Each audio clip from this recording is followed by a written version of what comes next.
Durante sessão do plenário da Câmara, o deputado federal José Medeiros questionou atos do presidente Lula que prejudicam os brasileiros. O deputado ironizou o fato da primeira obra anunciada por Lula ser em outro país, paga com o dinheiro dos impostos dos brasileiros. O deputado disse: é emblemático que a primeira obra desse governo, aliás, desse desgoverno, seja anunciada para outro país. Eu fiquei perplexo quando o Brasil, com tanta necessidade de infraestrutura, eu escutei o presidente Lula dizendo que ia construir um gasoduto na Argentina. Fiquei mais perplexo ainda quando eu vejo na posse do presidente do BNDES mais alusão a mandar dinheiro para o exterior. Medeiros lembrou necessidades em infraestrutura de seu estado, lembrando que em todos os estados há carência de infraestrutura e disse: mas o que ouvimos é sobre passar dinheiro para outros países. Eu não duvido que outros países estejam necessitando. Agora, farinha pouca, meu pirão primeiro. Não devemos aceitar que o nosso dinheiro vá para outros países. José Medeiros também questionou a decretação de sigilo sobre as imagens do dia 8 de janeiro, lembrando que a campanha de Lula fez grande estardalhaço sobre um suposto desejo de publicidade nos atos do governo. Medeiros disse: outra coisa que nos espanta é que foi cantado em verso e prosa que iriam quebrar o sigilo do ex-presidente da República. Pois bem, a montanha pariu um rato e acabou não havendo nada, acabou fazendo campanha para o ex-presidente e capitalização política para a esposa. Agora eu fico pasmo de ver que nem começou o governo e já existem vários assuntos colocados sob sigilo. Eu pergunto, por que colocar sob sigilo a questão dos atos que aconteceram no dia 8 de janeiro? Por que colocar sob sigilo os gastos com a festa? O que há a esconder? Nós queremos transparência porque tem sido a tônica do PT e principalmente do presidente Lula exigir com uma lupa dos outros e queremos essa mesma régua sobre o governo. Não é possível que a festa de posse seja colocada sob sigilo. No contexto atual do Brasil, muitas pessoas estão sendo tratadas como subcidadãos pelo simples motivo de terem manifestado apoio ao ex-presidente Jair Bolsonaro. Por expressarem suas opiniões, são alvo de CPIs, de inquéritos secretos conduzidos pelo ministro Alexandre de Moraes no Supremo Tribunal Federal, ou são vítimas de medidas arbitrárias como prisões políticas, apreensão de bens, exposição indevida de dados, entre outras.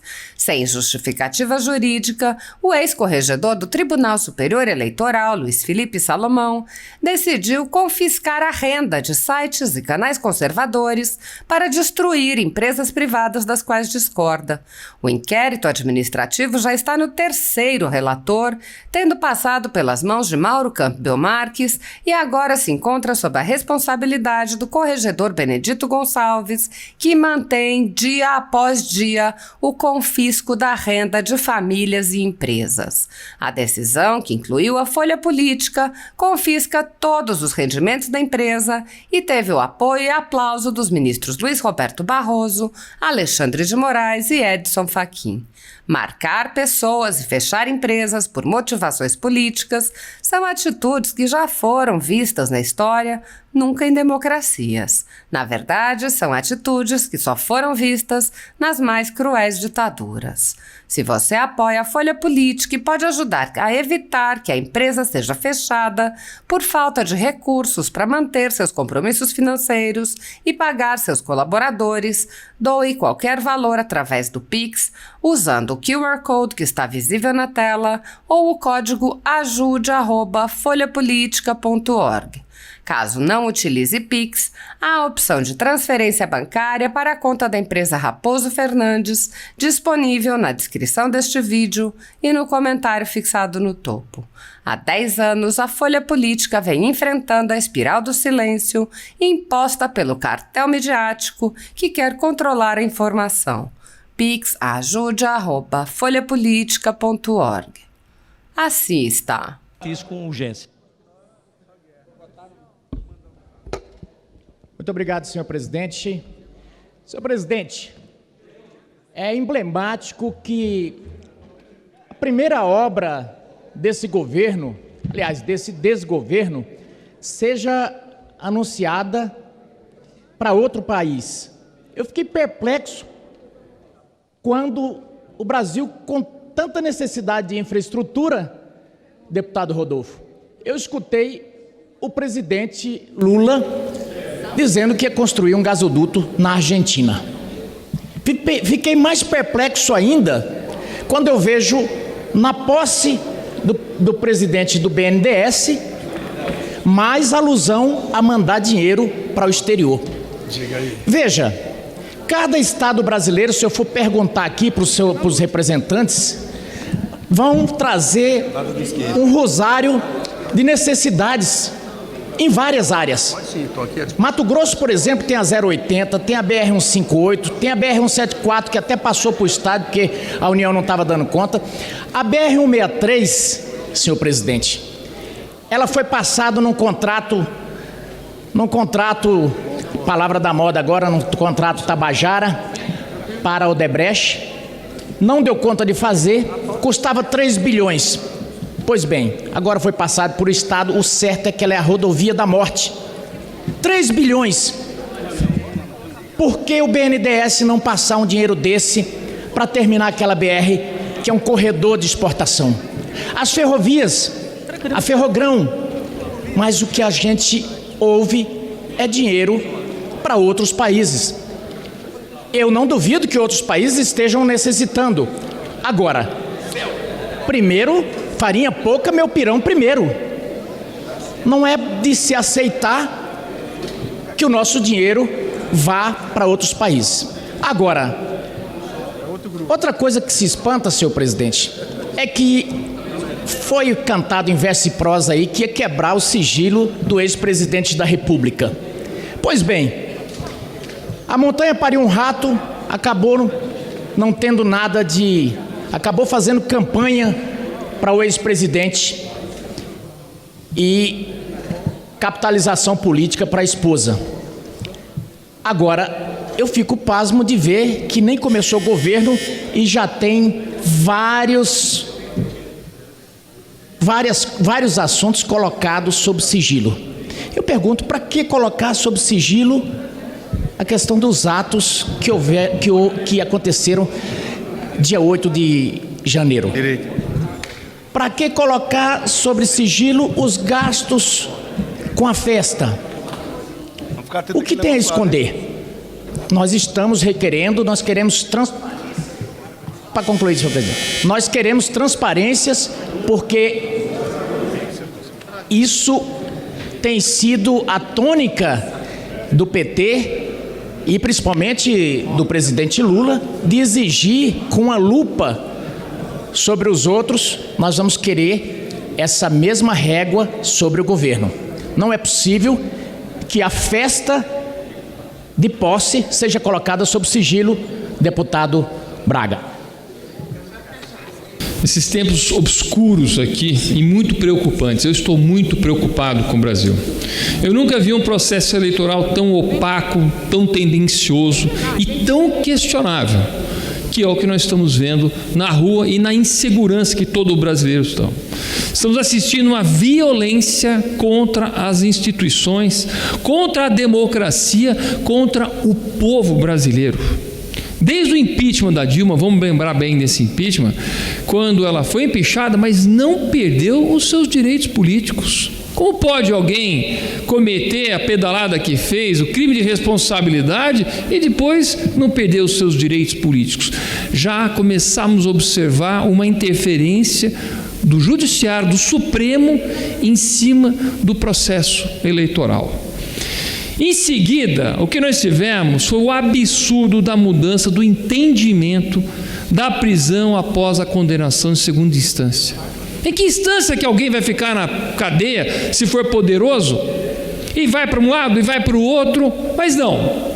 Abriu-se a caixa de Pandora, a possibilidade e o planejamento de que Lula teria que ser o novo presidente da República.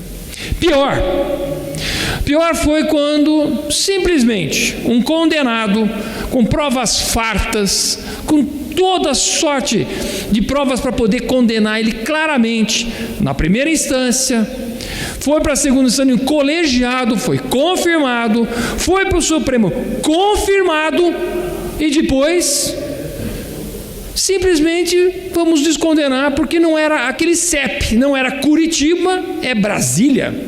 Bom, meus amigos, dê um Ctrl+C, Ctrl+V no processo e faça ele andar aqui em Brasília para devolver esse condenado, esse criminoso para a cadeia, porque o lugar dele não é na cadeira da presidência da República, é num banco dentro de uma cela, num presídio. Mas vamos lá. O que aconteceu em seguida? Processo eleitoral todo torto.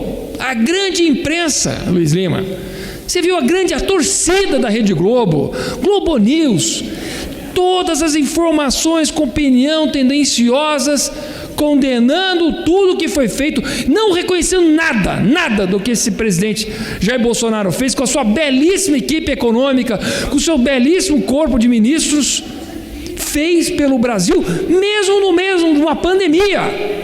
Tinha tudo para poder atrapalhar, mas não. Passamos a reforma da Previdência, a reforma do novo marco do saneamento básico, o novo marco do setor ferroviário, novo marco do setor de cabotagem, de gás, eletricidade, novo marco das garantias, autonomia do Banco Central, o sistema eletrônico de registro público para simplificar todos os cartórios.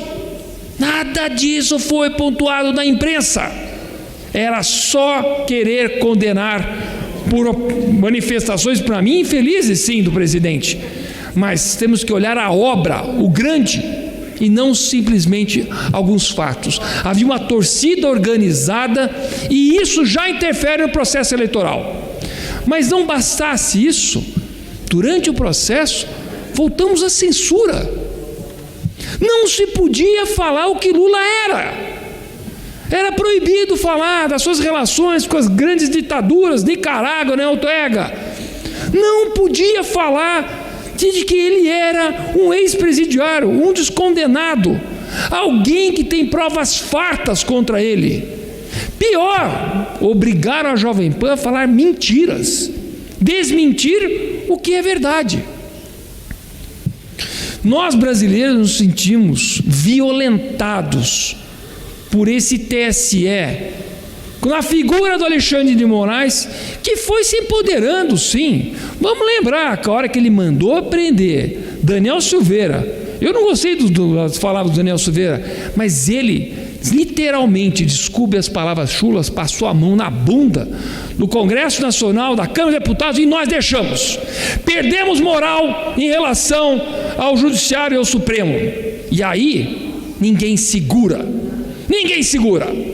Passou-se um precedente perigosíssimo, que nós agora estamos baixando a cabeça o tempo todo, e o povo está na rua reclamando. Nós, oposição aqui, Luiz Lima e vários outros, Marcel Van Hatten, que espero que foram reeleitos, e façam uma belíssima resistência, uma oposição, porque esse governo de esquerda, sem oposição, vai destruir o Brasil, vai destruir tudo que foi feito. O resultado desse processo todo torto e tendencioso, já sabemos. Elegemos o primeiro ex-presidiário do Brasil. Uma vergonha que vamos ter que carregar. E me assusta também, Luiz, quando eu vejo ele dando tapinha no rosto do Alexandre de Moraes, quando ele dá tapinha no rosto da Carmen Lúcia. Hoje ele foi dar um tapinha, segurou a mão. Você vai ver o vídeo. Não posso entregar a minha relação aqui com esses ministros do Supremo. Quem que vai segurar esse homem? Quem que vai segurar todo o projeto de poder de Foro de São Paulo, do alinhamento com as ditaduras, o financiamento dessa esquerda da América Latina? Tem que ficar muito preocupado mesmo. Todos nós ficamos preocupados.